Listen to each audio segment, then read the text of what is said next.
Saludos querida audiencia, aquí Araquil con un video especial con motivo del Día de Muertos.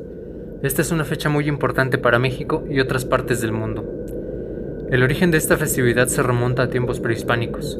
La celebración se llevaba a cabo en la veintena del noveno mes azteca llamado Tlaxochimaco, que también era conocido como Micaelhuitontli, y del décimo mes, conocido como Xocotlhuetzi, que sería en el calendario que conocemos hoy como los meses de agosto y septiembre. Con la llegada de los europeos al continente, sus tradiciones se fusionan con las creencias originarias, dando paso a la celebración que hoy en día conocemos. El día de hoy le hablaré de leyendas para contar en esta fecha tan especial. Sin más que decir, comencemos con el video. El hombre que no respetó el Día de Muertos. Esta leyenda narra la historia de un campesino que dedicaba todo su esfuerzo y labor a sus tierras día a día. Su esmero era tal que aún en la víspera del Día de Muertos decidió ir al campo a trabajar, pues consideraba que la tradición de la ofrenda no era de gran importancia. Tampoco quería gastar dinero en colocar un altar porque lo consideraba una pérdida de tiempo. Todos en el pueblo se sorprendieron con su actitud, pues se sabe que en México esta es una de las fiestas más importantes y se le guarda mucho respeto. Aún así, nadie le reprochó por ello.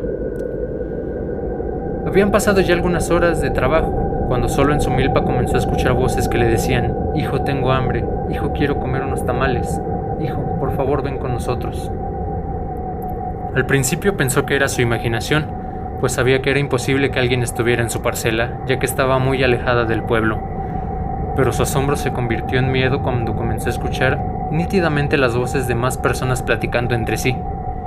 Estas voces le resultaban particularmente conocidas, y de pronto se dio cuenta que eran las voces de sus familiares fallecidos que clamaban por comida. De inmediato se dirigió a su casa y le dijo a su esposa que matara un guajolote y que hiciera unos tamales y que colocara un altar en su casa. La esposa enseguida comenzó la labor mientras él decidió tomar un descanso en una hamaca. La esposa del campesino se afanó en la ofrenda. No solo hizo los tamales, sino también otros platillos típicos de la región. Acomodó el altar y comenzó a elevar oraciones para los difuntos.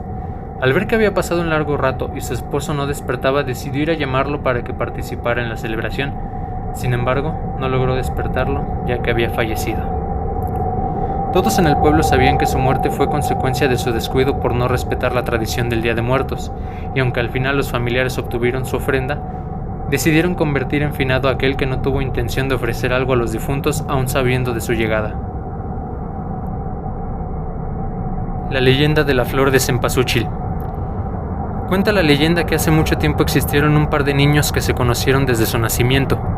La niña se llamaba Xochitl y el niño Huitzilin. Ambos compartieron infancia, crecieron juntos y al final su amistad se convirtió en un dulce y tierno amor juvenil. Tanto era su cariño que un día decidieron subir a lo alto de una colina en donde el sol deslumbraba con particular fuerza, pues se sabía que allí moraba el dios del sol. Hicieron todo ese largo camino solo para pedirle a Tonatiuh que les diera su bendición y cuidado para poder seguir amándose. El dios del sol, al verlos tan enamorados, bendijo su amor y aprobó su unión. Desafortunadamente, la tragedia llegó a ellos de forma inesperada cuando Huitzilin fue llamado a participar en una guerra para defender a su pueblo, y fue así como se separaron para que él marchara a la guerra. Después de algún tiempo, Xochitl se enteró que su amado había muerto en el campo de batalla. Su dolor fue tan grande que rogó con todas sus fuerzas a Tonatiuh que le permitiera unirse a él en la eternidad. Al verla tan afligida, decidió convertirla en una hermosa flor, así que lanzó un rayo dorado sobre ella y, en efecto, creció de la tierra un bello y tierno botón. Sin embargo, permaneció cerrado durante mucho tiempo. Un buen día, un colibrí, atraído por el aroma inconfundible de esta flor, llegó hasta ella y se posó sobre sus hojas. Inmediatamente la flor se abrió y mostró su hermoso color amarillo radiante como el sol mismo. Era la flor de cempasúchil, la flor de 20 pétalos, que había reconocido a su amado Huitzilin, el cual había tomado forma de colibrí para poder visitarla. Así la leyenda dice que mientras exista la flor de cempasúchil y haya colibríes en los campos, el amor de Huitzilin y Xochitl perdurará por siempre. En el Día de Muertos, se cree que el aroma de la flor de cempasúchil guía a las almas de los difuntos en el camino hacia la ofrenda que les espera en el mundo de los vivos. Esta es una clara referencia a que el aroma de esta flor guía con amor a las personas que se fueron y que esperamos regresen a visitarnos año con año, y así reencontrarnos con nuestros seres queridos, tal como lo hicieron Xochitl y Huitzilin. El conejo en la luna. La historia del conejo en la luna es fascinante, ya que para los antiguos pobladores de México, el satélite natural de nuestro planeta tenía misterios que resolver. A ellos nadie les quitaba de la cabeza que podíamos ver a un conejo plasmado en su superficie. ¿Cómo fue que llegó el conejo hasta ese lugar tan peculiar y no se encontraba recorriendo los campos? Se habla que en una ocasión el dios Quetzalcóatl se encontraba de viaje por diversas partes lejanas. Para poder andar por el mundo tomó de manera temporal la forma de un hombre con todo lo que ello implica. Por lo tanto, luego de haber estado caminando mucho, se cansó bastante. Ya era de noche por lo que encontró un lugar para reposar, todo mientras se encontraba mirando el cielo estrellado así como la luna. Se encontraba a un lado del camino cuando vio un conejito. Estaba comiendo abundante zacate con gran apetito. Quetzalcóatl, queriendo hacer un poco de plática, le preguntó al conejo sobre lo que se encontraba comiendo. El conejo le contestó que un poco de zacate, agregando que si quería un poco no había problema. El dios le contestó que no, que él no come zacate y para su mala fortuna estaba muriendo de hambre, por lo que le quedaría poco tiempo de vida. La historia narra que el conejo se apiadó del dios tras oír esto último. El conejo le ofreció su propia carne para que el dios no muriera de hambre. Este último acto tocó el corazón de Quetzalcóatl. En agradecimiento, le prometió que nadie lo olvidaría y lo alzó tanto que quedó estampada su figura en la luna. Los macabros moradores de la Casa de los Arcos. De la época colonial son pocos los vestigios que quedan en la hoy llamada avenida Arcos de Belém. En nombre del progreso han entrado en los viejos edificios el pico y la pala con su obra devastadora, demoliendo casas llenas de tradición. Tal fue el caso del palacio de Doña Soledad de Castaño y Burgos, dama sobre la cual se aborda una extraordinaria historia y espeluznante leyenda, y que según las crónicas, vivió en el año 1642. En aquella época era virrey el duque de Escalona, conocido entre otras cosas por haber dado a su gobierno el aspecto de una ostentosa corte en la que privaban la corrupción y la intriga. Mucho se habló de amoríos secretos entre el duque y Doña Soledad, que nadie sabía de dónde había obtenido su cuantiosa fortuna. El hecho es que la dama en cuestión hacía honor a la época de lujo, derroche y disipación, ofreciendo grandes fiestas nocturnas en su palacio de la calle de Analco. Nunca se le vio al virrey asistir a una de esas fiestas, pero en cambio se veían sumamente concurridas por cortesanos y nobles que se disputaban una sonrisa o una mirada de Doña Soledad. Desde los más jóvenes hasta los más maduros, siempre había riñas entre los caballeros asistentes, y para que las cosas no pasaran a mayores, intervenía la dueña de la casa. Siempre al terminar una fiesta, Doña Soledad esperaba a un caballero en su alcoba. En esta ocasión, ella había quedado de verse con don Vicente, pero el afortunado resultó un joven que astutamente había permanecido escondido. Su juvenil corazón empezó a latir furiosamente al ver que los criados cerraban el portón y los pasos de la dama se aproximaban por el corredor. Cuando ella llegó a la habitación, el muchacho salió de su escondite y le habló de los sentimientos que habían despertado en su corazón. Sin embargo, a pesar de mostrarse sorprendida, lo cierto es que a la poco escrupulosa Doña Soledad le halagaba el apasionamiento del muchacho, y con el fin de buscar nuevas experiencias, una vez más dio rienda suelta a sus pasiones. Don Vicente llegaría 2 horas después. Él traía la llave de una puerta secreta que la mujer le había dado, pero al querer entrar en la alcoba se encontró con el muchacho y acto seguido entraron en combate. El chico lanzó un furioso mandoble sobre el sorprendido don Vicente, quien apenas pudo esquivar el ataque. Debido a su edad, Vicente era más diestro y experimentado en el manejo de la espada, por lo que pronto la batalla se inclinó a su favor. Doña Soledad creyó perdido al muchacho y, cegada por el miedo, se arrojó sobre don Vicente armada con un filoso cuchillo, quitándole la vida. Pero desafortunadamente, el caballero cayó hacia adelante y accidentalmente atravesó al indefenso joven, cayendo herido de muerte. La dama rectificó que nadie se hubiera percatado de los hechos y acto seguido arrastró el cadáver de don Vicente al otro extremo del corredor, donde movió una moldura de la decoración de la pared. Esta cedió dejando ver una escalera que bajaba en medio de la oscuridad. Arrojó el cuerpo inanimado de Vicente, dando tumbos hasta chocar con una corriente de agua. Después hizo lo mismo con el joven. La pared se volvió a cerrar y Doña Soledad se dispuso a limpiar cuidadosamente la sangre del piso y los muros mientras pensaba en una historia creíble sobre las repentinas desapariciones. La pared se volvió a cerrar y Doña Soledad se dispuso a limpiar cuidadosamente la sangre del piso y los muros mientras pensaba en una historia creíble acerca de las repentinas desapariciones. Al día siguiente los sirvientes no hicieron preguntas acerca del joven, por lo que la mujer aprovechó esto para diseminar la versión de que se había ido de la casa sin dar aviso alguno y como si nada hubiera pasado, Siguió con su vida de orgías y disipación, aunque para los habitantes del México colonial pasaban cosas extrañas en torno a doña Soledad. Pero el tío del joven, don Andrés de Calderón y Díaz, no se podía quedar tranquilo y decidió averiguar las extrañas actividades de aquella mujer, yendo a su casa para hablar también sobre la repentina desaparición de su sobrino. La discusión entre ambos llegó a tal grado que doña Soledad aprovechó esto para llorar y aprovecharse de que aquel hombre, que era todo un caballero, no podía ver lágrimas en los ojos de una dama sin sentirse conmovido.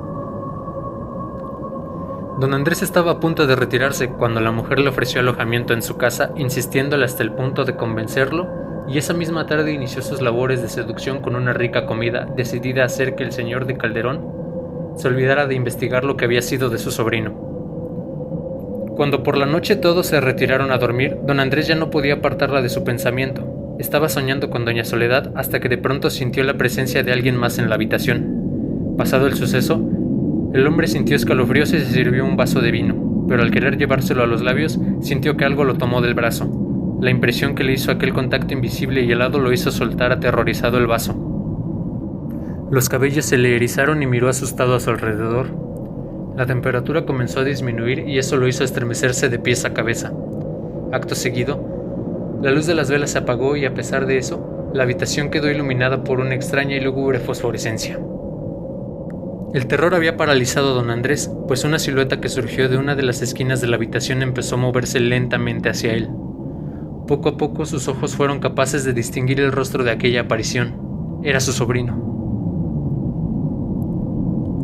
El joven, pálido y frío, le lanzó una tristísima mirada y entreabrió los labios como para decir algo, pero una sombra gigantesca surgió y lo envolvió totalmente, dejando la habitación sumida en la oscuridad.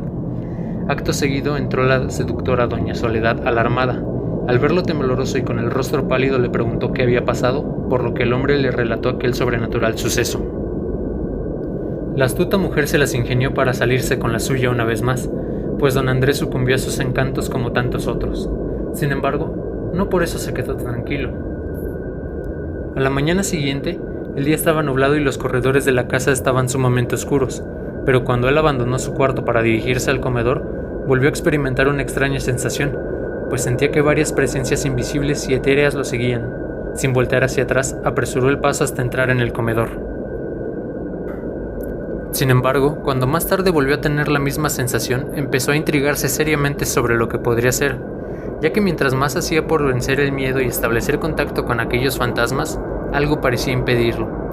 Intrigado por estos acontecimientos sobrenaturales, don Andrés decide dar parte a las autoridades del Santo Oficio, aún y exponiéndose a que lo acusaran de herejía, pero doña Soledad se enteró de sus planes, por lo que nuevamente recurrió a sus armas de seducción para impedirle al preocupado hombre ponerse en contacto con las autoridades. Finalmente don Andrés se dio a los encantos de la mujer, convencido de que podía ir al Santo Oficio a la mañana siguiente. Al caer la noche, un fuerte vendaval estremecía las copas de los árboles y cimbraba las puertas y ventanas de la casa. Mientras tanto, dentro de la habitación, el caballero dormía y doña Soledad lo contemplaba planeando quitarle la vida. Del buró preciosamente tallado que había junto a su cama, sacó una filosa daga de mango de marfil y acto seguido levantó la mano para apuñalarlo en el corazón. Pero soltó la daga casi enseguida, pues sintió que dos manos fuertes y vigorosas le atenazaban el brazo para impedirle todo movimiento. Entonces comenzó a sentir que el brazo le ardía de una manera horrible y al escuchar los gritos, don Andrés despertó. Quiso aliviarla de su dolor y fue cuando vio unas manchas enrojecidas en el tornado y blanco brazo de la dama. Don Andrés, ayudado por los sirvientes, colocó compresas frías en su brazo, pero esto no servía de nada porque los dolores eran cada vez más intensos hasta que finalmente doña Soledad perdió el sentido. Don Andrés decide aprovechar esta oportunidad para ir al Santo Oficio a relatar los sucesos. Mientras tanto, doña Soledad se encontraba en sus aposentos recobrando el sentido y una de sus sirvientes le relató lo que el caballero fue a hacer. La mujer saltó de su cama y quiso salir de la habitación, pero su sirvienta trató de detenerla y Soledad la apartó con un fuerte empujón. La dama salió espantada por el corredor mientras la criada daba gritos desesperados. Doña Soledad llegó al final del corredor y movió una moldura de la pared, abriendo una puerta secreta por la que entró rápidamente. Y en ese preciso momento llegaban don Andrés y el sacerdote, quienes la vieron descender por aquella escalera oscura y lúgubre y no dudaron en seguirla. La oscuridad era cada vez más impenetrable y el sacerdote encendió el cirio bendito que llevaba. Doña Soledad se encontraba en el último peldaño de la escalera mirando como hipnotizada las negras aguas que se abrían a sus pies. Don Andrés y los sacerdotes contemplaron algo que los dejó aterrorizados, ya que de las turbulentas aguas surgió una extraña embarcación con un tétrico remero que se acercó hasta donde se encontraba la mujer y le tendió la mano. Ella de manera instintiva retrocedió, pero aquella mano peluda y bestial la tomó fuertemente del brazo haciéndola lanzar un alarido de dolor.